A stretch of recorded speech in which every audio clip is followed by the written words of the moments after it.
Hey, good morning, everyone. We've got 55 on the Toledo Bend Bridge. I drove over this the other day, had to go out there and take a look at the site, and man, it's a pretty one. That's a long bridge, too, if you've never been across it, but Toledo Bend is a big lake. These things happen.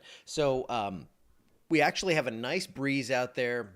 Still some gusts up to about 20 miles per hour this morning.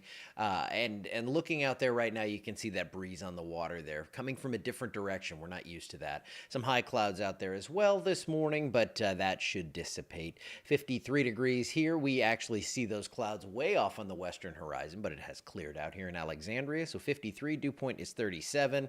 And as we get these really cold air masses to go over Toledo Bend, I'm really excited to see kind of those little lake effect clouds that'll boil up. We typically don't see precip from them, but it's still fun to watch. You can see the freeze warnings have been allowed to go away up in Missouri and Kansas and part of the Midwest, but look at these frost advisories now down into Arkansas, Broken Bow, that area. Broken Bow is in Oklahoma, I know that. But El Dorado, Arkansas, frost advisory. Atlanta, Georgia, Huntsville, Alabama, Charlotte, North Carolina. Now, this is good because I like cool weather, but it is very sad to see the very cold temperatures down in these areas that were so impacted by hurricanes just a few weeks ago. And obviously, cold out there, and they could even see a few snow showers as well. We are still seeing some lake effect precipitation behind my head here. Let's go ahead and there you see those little streamers coming off the lake there.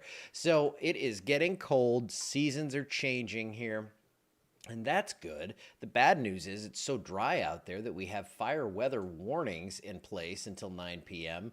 This one's a little different color, but looks like it's the same exact thing. So, yes, southern Louisiana, southern half of the state, fire weather warnings for very dry, breezy conditions. The grass is dry and it's just ready to go. So please be careful. Do not throw a cigarette out the window or do something silly like that because that could cause some massive problems.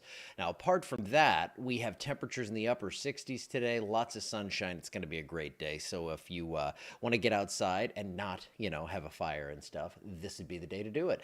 Very chilly temperatures up over the Midwest here from 30s to 40s. These are not the lows. We're a couple hours past all that, but we do have 52 here in Alexandria right now. Yes, it is snow in western North Carolina. How about that? Crazy stuff. And unfortunately, some folks are still out in tents out there.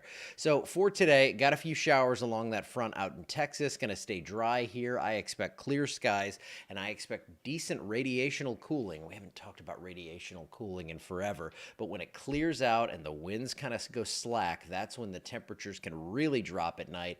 I think we see upper 30s tonight, but I think we stay above freezing. I'm pretty certain on that. Someone could, get close. Maybe we get a patch of frost like in northern Wind Parish or something.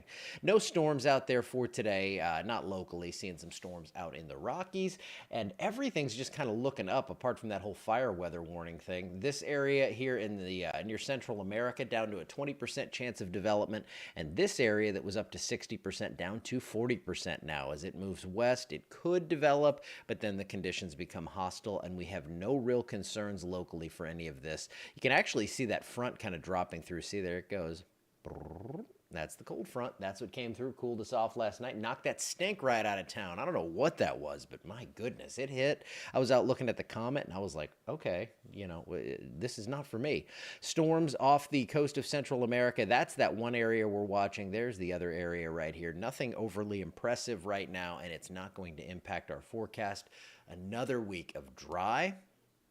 I don't see any rain coming in the next 7 to 10 days. Now, beyond that, it looks like a little something, but still, it's not like that thing we look into the future and we're like, okay, like 10, 12 days, the pattern changes and we get a big heavy rain. I don't see that coming. I do see a warming trend, but that's only because we're really cold right now. Well, I'll call it cold. 39 degrees tomorrow morning. That's chilly. We'll go with that. 71 degrees for your high on Thursday. We're back in the 80s this weekend into early next week with lows coming back up into the 50s. So no crazy heat. No days that I'd be afraid to work outside. And I'm afraid to work outside on just a normal day. So we have rain coming back slightly into the forecast, just normal. So maybe, a quarter to a half an inch in that time frame from like October 24th to the 30th. That's kind of a general idea that we'll at least be getting something back into our area. We don't have like 4 shades of brown covering the central part of the country as we've seen here in the last couple of weeks. And temperatures around or above normal, which is mid 70s this time of year with lows near 50. So if we're a little above that, that's okay as well. All right, I'm going to get out of here. Going to go over and do the United Cajun Navy forecast. It's pretty easy right now. We don't have a ton of crazy stuff going on, and that's good because we have a lot of recovery and relief still to go from Florida up through the Carolinas, Virginia, Tennessee, you name it in the Southeast. They have been impacted here over the last month. All right, I'm going to get out of here. See you guys back here tomorrow morning.